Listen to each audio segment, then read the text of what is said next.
नमस्कार, स्वागत है मेरे चैनल में ए टू जेड लाइफ मिलेगी में। आज की स्टोरी है माँ की ममता। एक छोटे से कस्बे में समीर नाम का एक लड़का रहता था। बचपन में ही पिता की मृत्यु हो जाने के कारण परिवार की आर्थिक स्थिति बड़ी दयनीय थी। समीर की माँ कुछ पढ़ी लिखी ज़रूर थी, लेकिन इतनी पढ़ी लिखी नहीं थी कि उसको नौकरी मिल पाए। सो घर घर बर्तन मांजकर और सिलाई बुनाई करके किसी तरह वह अपने बच्चे को पढ़ा लिखा रही थी। समीर स्वभाव से थोड़ा शर्मीला था और अक्सर चुपचाप बैठा रहता था। एक दिन जब वह स्कूल से लौटा और उसके हाथ में एक लिफाफा देखा तो उसको लिफाफा देखकर अपनी माँ को देने के लिए गया तो माँ ने वो लिफाफा लिया। उसने माँ के लिफाफा पढ़ने के लिए कहा, माँ मास्टर साहब ने तुम्हारे लिए चिट्ठी भेजी है, ज़रा देखो तो चिट्ठी में क्या लिखा है। माँ ने मन ही मन चिट्ठी पढ़ी और मुस्कुराकर बोली, बेटा इसमें लिखा है कि आपका बेटा काफ़ी होशियार है। इस स्कूल की बाकी बच्चों की तुलना में इसका दिमाग बहुत तेज है और हमारे पास इसे पढ़ाने लायक शिक्षक नहीं है, इसलिए कल से आप इसे किसी और स्कूल में भेजें। यह सुनकर बच्चा थोड़ा सा उदास हुआ।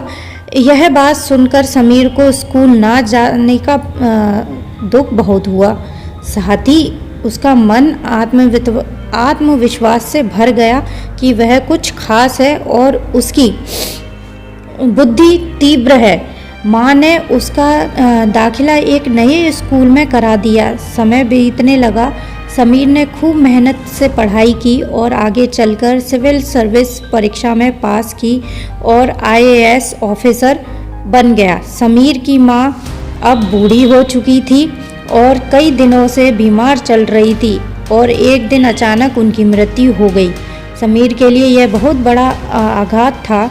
वह बिलख बिलख कर रो पड़ा और समझ नहीं आ रहा था कि अपनी माँ के बिना कैसे जिएगा। रोते रोते यही उसने माँ की पुरानी अलमारी खोली और हाथ में उनकी माला, चश्मा और अन्य वस्तुएं लेकर चूमने लगा और तभी उसकी नज़र एक पुरानी चिट्ठी पर पड़ी।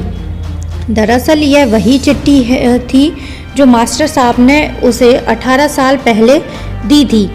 नम आँखों से समीर उसे पढ़ने लगा। आदरणीय अभिभावक, आपको बताते हमें अफसोस हो रहा है कि आपका बेटा समीर पढ़ाई में बेहद कमज़ोर है और खेल कूद में भी भाग नहीं ले पाता।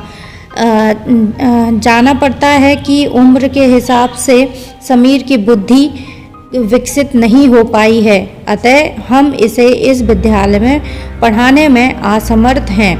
कृपया कर आप इसको दूसरे विद्यालय में दाखिला दिलवा दें। आपसे निवेदन है कि समीर का दाखिला किसी मंदबुद्धि विद्यालय में कराएं अथवा खुद घर पर रखकर इसे पढ़ाएं।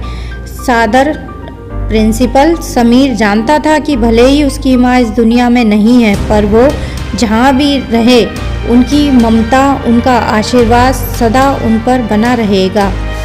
इसीलिए भगवान हर जगह नहीं हो सकते, इसीलिए उन्होंने माँ को बनाया है। भगवान कभी अपनी कमी महसूस नहीं होने देते और उन्होंने माँ को इस धरती पर भेजा है जिससे वो अपने बच्चों का लालन पोषण कर सके। चैनल को सब्सक्राइब करे बिना आपको नहीं जाना है। So don't forget to subscribe my channel A to Z life मिलेगी स्टोरी।